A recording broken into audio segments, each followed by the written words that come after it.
All right, students, I'm going to be showing a demonstration today on wool felting. And first I'll start off with letting you know what supplies you're going to need. So the first is going to be the foam block, and that's what you set your project on top of while you're working. On top of the block, I have one of our wool bookmark backings. Those are already pre-cut, just use one at a time. Next, you might want some of our felt scrap. I've already pre-cut some shapes today to put onto my bookmark. You'll need a pair of scissors to cut your flat felt. You'll need your felting needle. This is a sharp needle.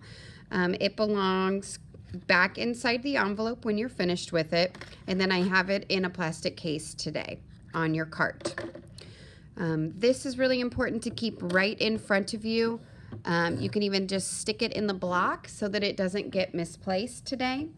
And then you'll need one of the felting dowels to help hold your pieces down so that you don't injure your fingers.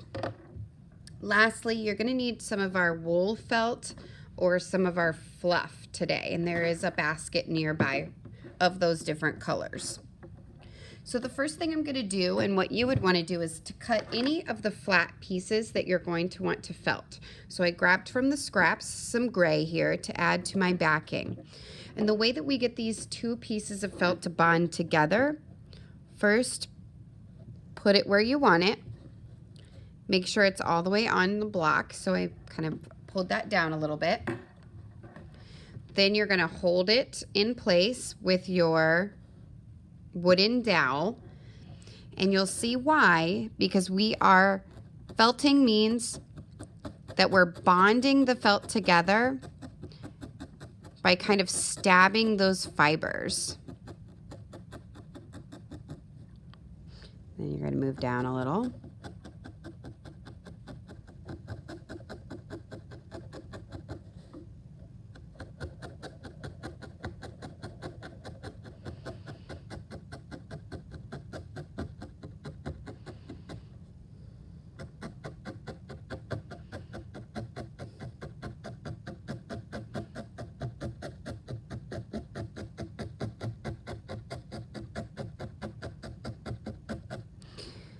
What happens is that the fibers start to push together.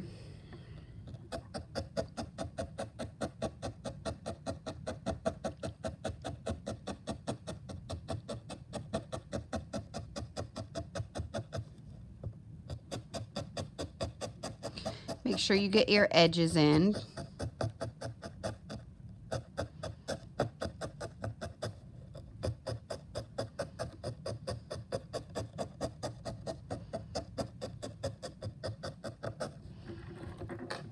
Right. Now, if I pull this up, just to show you all, you won't want to do this until you're finished.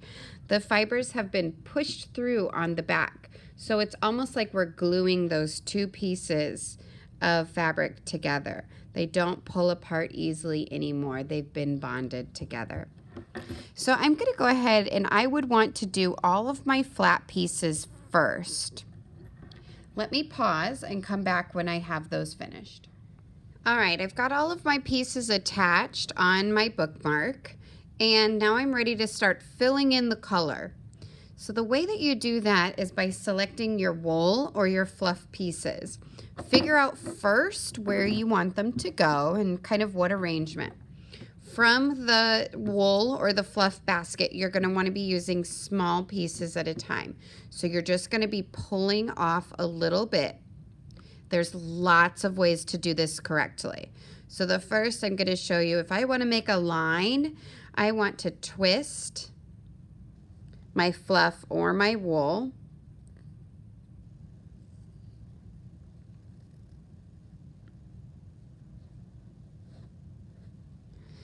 And you can make it thinner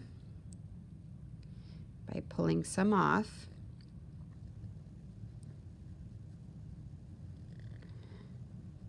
And you might have to just do a little bit at a time. So if I want to make a line here against that triangle, I have to go little by little. So right down here,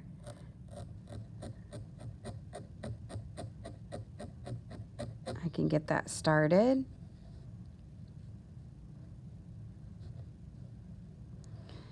And then move down.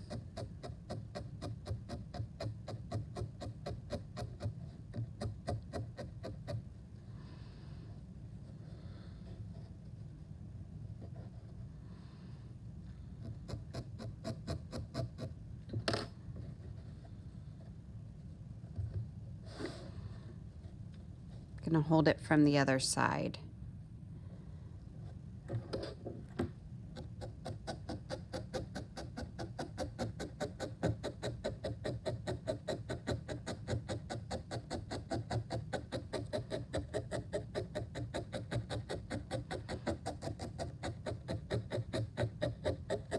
Until it is all completely stuck down, especially right here at the ends. That would be important. You wouldn't want that part peeling up, just like you wouldn't want a piece of paper that you've glued peeling up as well. Now I could just trim off with my scissors these pieces and use them somewhere else, but I think I'll just twist them back into the design that I'm going to do. So I'll hold that part still.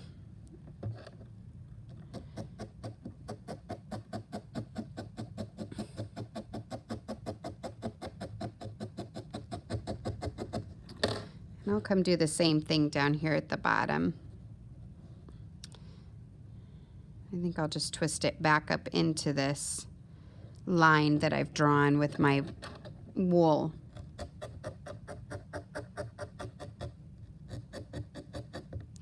So the first method is to twist, and that's great for drawing lines with your wool and getting them into tight spots. The second way I'm going to show is to fill in a larger area. So maybe I'll fill in some color right here. So with my blue, I'm just going to take off a piece here. I like to kind of spread it out a little. Kind of fold it even to fill the shape I'm wanting. And if it's too thick, then I can take off a little bit more and save it for later. And I can lay that on the area that I'm wanting to fill in.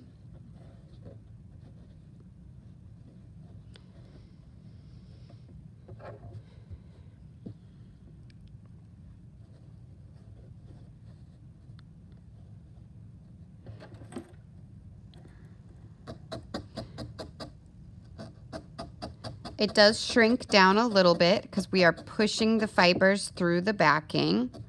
And so I might have to come back with some more blue to fill this entire area.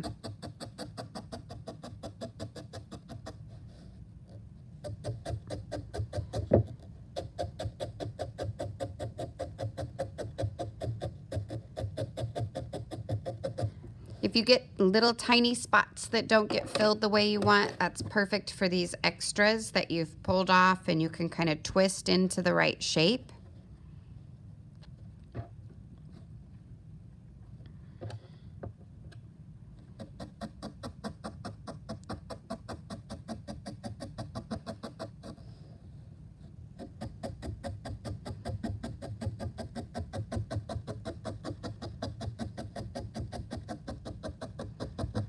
Until you notice that the fibers are bonded, that it's nice and stuck down, there aren't parts peeled up. Okay, the next technique I'm going to show you would be to create some textural effects. So I'm going to use my fluff this time from the basket, and I'm going to tear off a piece. So sometimes it's really fun to create like a bobble effect. So I'll take a long strip and I'll tie it in a knot.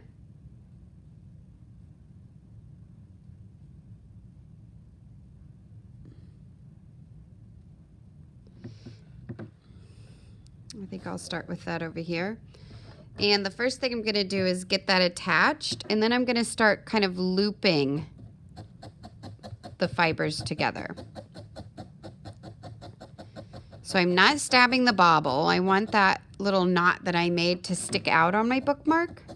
I'm just stabbing the sides.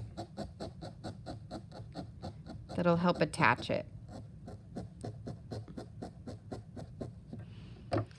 Then I can kind of twist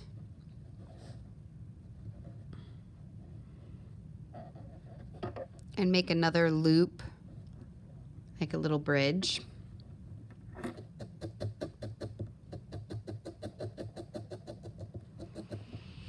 Then when I'm ready for another one, I just do the same thing. So I'm just going to take small pieces, tie those loose knots.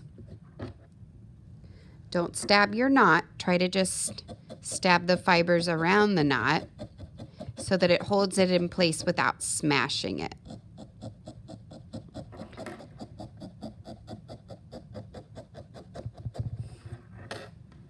Let me see if I can zoom in a little for you all.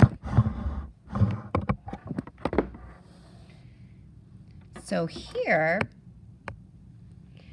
it's going to create these loops and knots. So I could fill an area with that texture. And there's lots of other ways to fill areas with texture. I've got a little bit too much there. I'm not going to use that color again. I want to show the next technique. So I'll just trim those off gently with my scissors. Definitely not a waste. We don't have to throw that away. I can save it over here for later. Maybe I'll want to come back in and add some purple. But the next technique I want to show is combining colors together. So I'm going to take some of my purple in a kind of a long, small thread. And then I think I'll grab some green. I really like the fluff for this better than the wool. So I'll grab a little bit of green. And I'm going to kind of twist and pull this. Sometimes it's easy to do this with a partner because one person can hold one color and the other can hold the other. Kind of twist this up to make it a long one. And then I can come and I can twist those together. Then I would hold that down with my dowel and I would go ahead and stab that into my piece. You can braid with these lengths and then add it to your piece. You can do anything that you would normally do with yarn or hair or string in lots of different patterns and textures.